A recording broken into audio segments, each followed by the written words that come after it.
There is a moment in every marathon, usually around mile 20, that runners call the wall. Your glycogen stores are depleted. Your legs feel like concrete. Your brain starts screaming one single command: stop. But the wall doesn't just happen in sports. It happens on Tuesday mornings when you don't want to get out of bed. It happens when you're 3 months into a project and you haven't seen any results.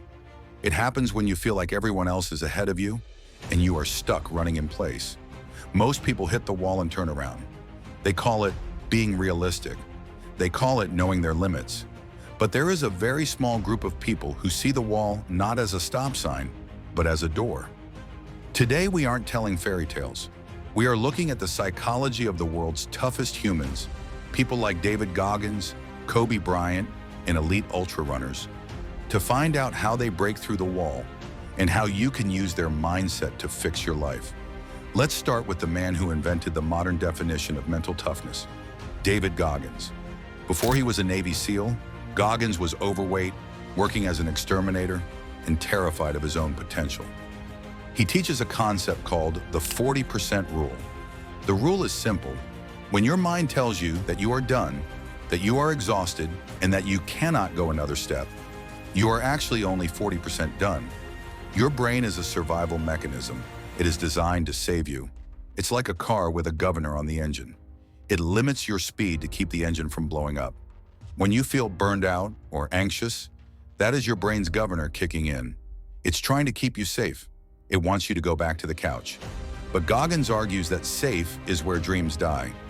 When you feel imposter syndrome, that is the governor.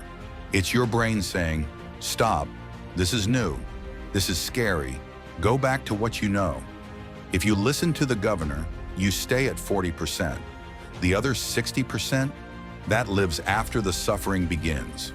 You don't need more talent. You need to realize that the feeling of I can't do this anymore is actually just the halfway point. It's easy to get motivated by Goggins and scream at a mirror. But what happens on day 2 or day 50? This brings us to the Mamba mentality, the philosophy of the late Kobe Bryant. When young adults look at success, they look for the highlight reel. They want the viral video, the sudden promotion, the big break.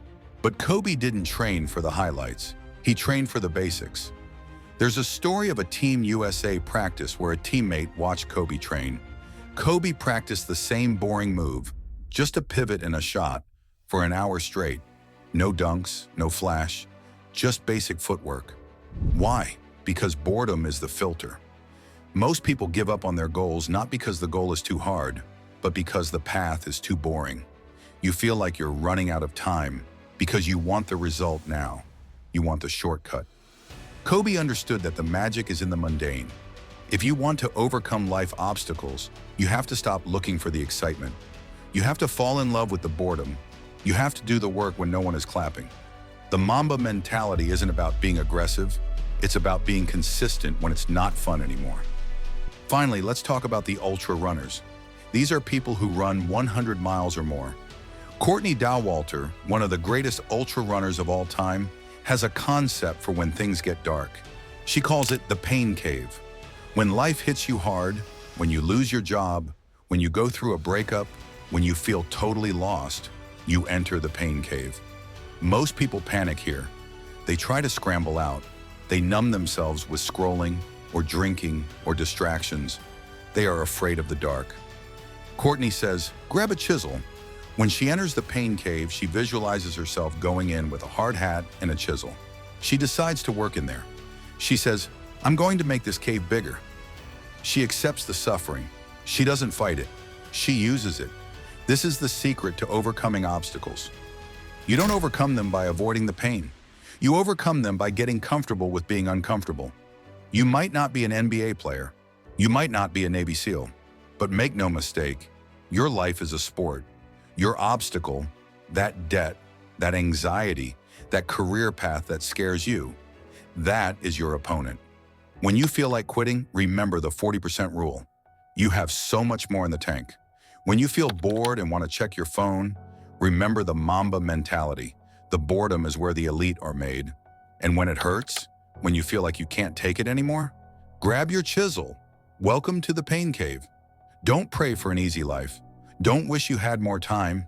Use the time you have to build a mind that can handle anything. The wall is there. It's waiting for you. Are you going to turn around, or are you going to break through it?